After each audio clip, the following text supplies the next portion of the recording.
कभी कभी हम सैलरी को बहुत ही ज़्यादा कंजूसी से खर्च करने लगते हैं, क्योंकि हमारे पास कोई कंट्रोल नहीं होता, प्रॉपर कोई कैलकुलेशन नहीं होता। तो फिर यही होता है कि फिर हर कोई कहने लगता है कि यार देखो कितना कंजूस बंदा है वो। कभी कभी होता है कि हम पैसे को बहुत ज़्यादा खर्च करने लग जाते हैं, क्योंकि अभी भी हमारे पास कोई फॉर्मूला नहीं है, कोई कैलकुलेशन नहीं है। तो ज़्यादा खर्च करने से क्या होगा?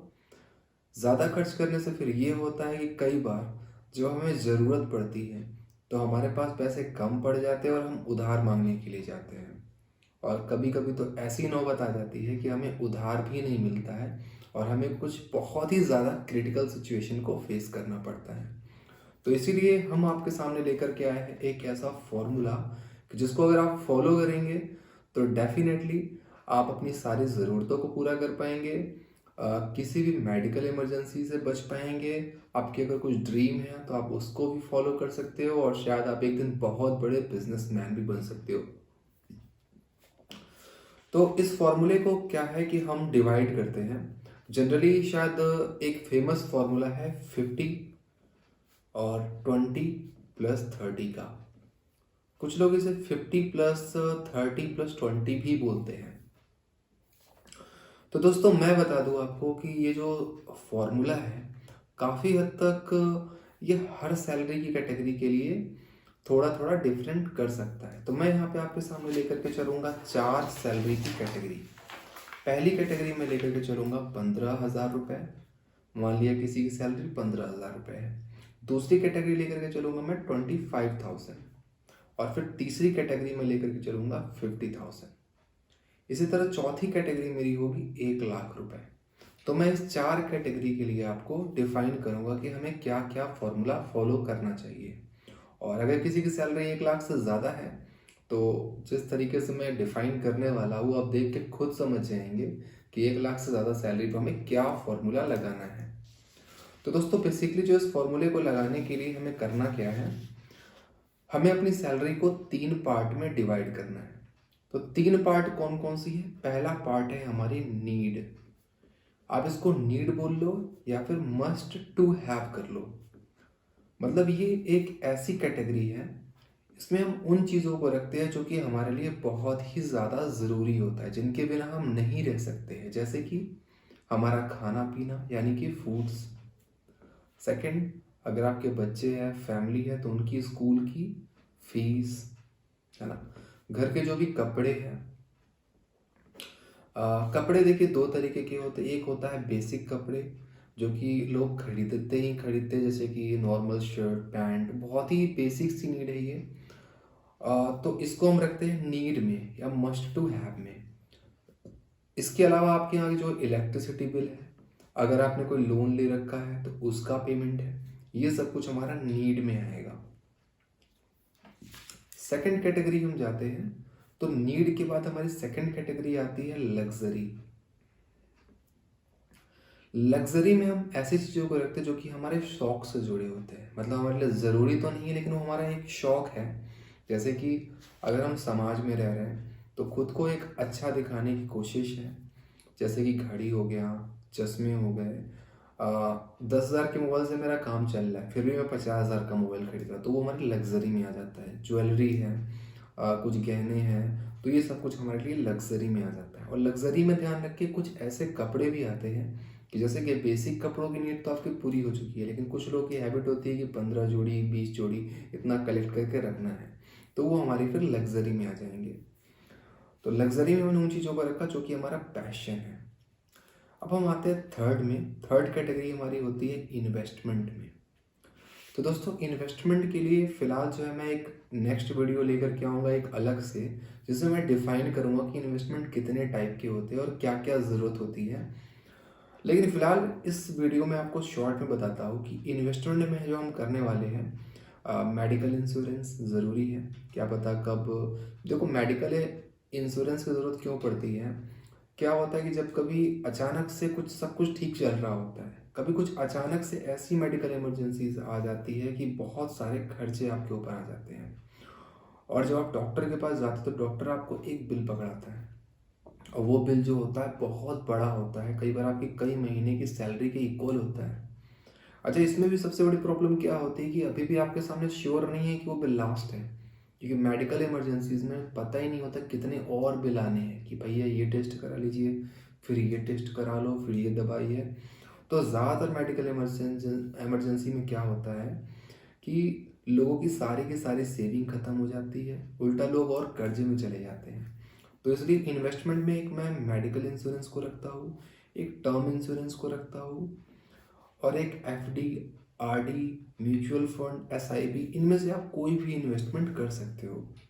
तो फिलहाल जो है मैं डिटेल में नहीं जाऊँगा, क्योंकि डिटेल के लिए मेरी नेक्स्ट वीडियो आनी बाकी है। तो फिलहाल 3 कैटेगरी हो गई, नीड, लग्जरी और इन्वेस्टमेंट। तो अब स्टार्ट करता हूँ मैं अपने फॉर्मूले को अप्लाई करना सैलरी पे। इन केस अगर आपकी सैलरी 15,000 रुपये है तो आपको फॉलो करना है हमारा फॉर्मूला 50 + 30 + 20 का। 50 में क्या रहेगा, नीडेड आइटम, मतलब आपकी जो बहुत ज़्यादा ज़रूरत है। तो 15,000 का 50% कितना होगा, 7,500 रुपये। तो 7,500 रुपये आप संभाल के रख लो, अपना राशन पानी महीने भर का ला करके भर के रख लो, बच्चों की स्कूल की फीस के लिए निकाल दो, बिजली का बिल जमा कर दो।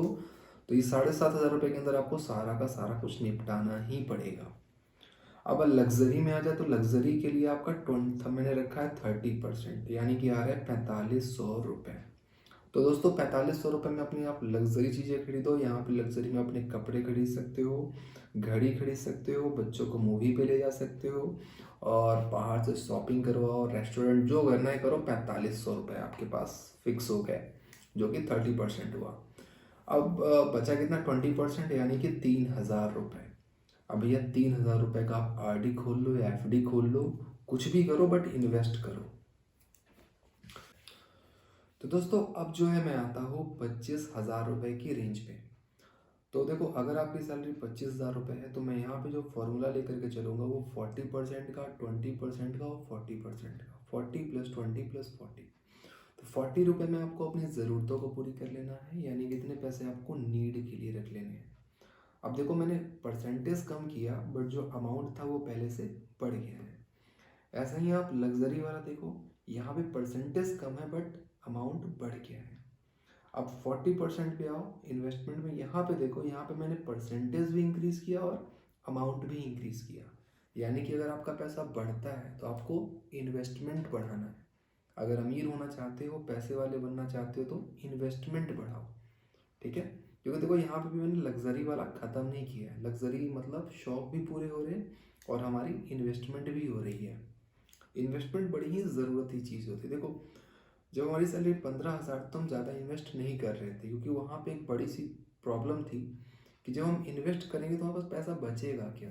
बट सैलरी 25,000 होने पे हमें थोड़ी सी राहत मिली, बट उस राहत को हमने कहाँ पे फिक्स कर दिया, इन्वेस्टमेंट में। ऐसे ही 50,000 में आ जाओ तो यहाँ पे 30 + 20 + 50 का फॉर्मूला लेंगे हम। तो नीड के लिए 30% यानी कि 15,000, और लग्जरी के लिए 20%, और इन्वेस्टमेंट के लिए 50%। तो यहाँ पे आप देखो हमने परसेंटेज को कम किया नीड वाला, लेकिन अमाउंट हमारा पहले से ज़्यादा हो गया। मतलब अब हमारे जो नीड है वो 15,000 रुपये हो गई।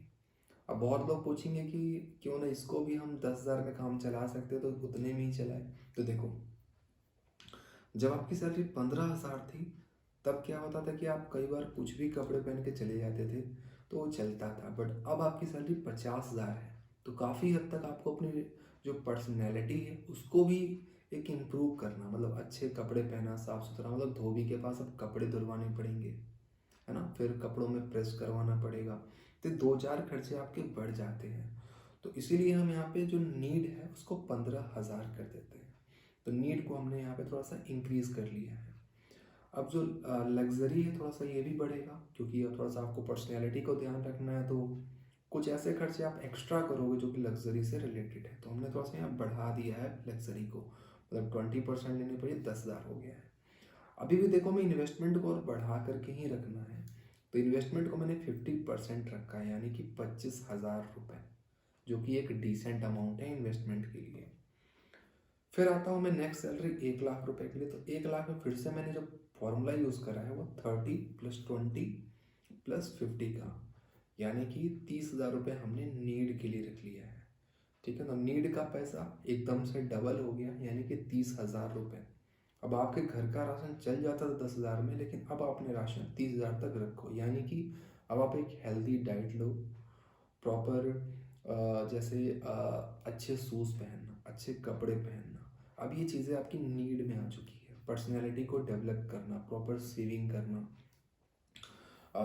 रेगुलर हेयर कट करवाना, तो ये सारे खर्चे आपकी नीड में आएंगे। तो आप अपनी नीड को यहाँ पे थोड़ा सा और बढ़ा सकते हो, यानी कि मैंने 30,000 रुपये कर दिया है। अब जो लग्जरी है वो 20% है, यानी कि लग्जरी भी 20,000 रुपये हो चुकी है। अब 20,000 में काफ़ी हद तक आपके शौक पूरे हो सकते हैं।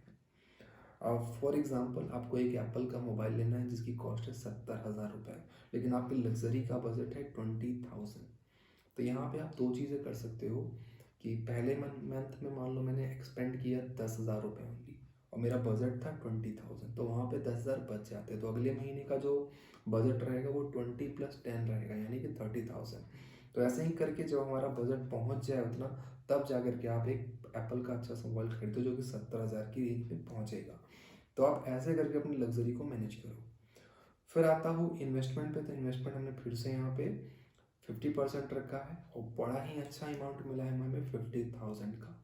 अब शायद आप में से कोई पूछ सकता है कि मेरी सैलरी 1 लाख है तो मैं कार कब परचेज करूँ।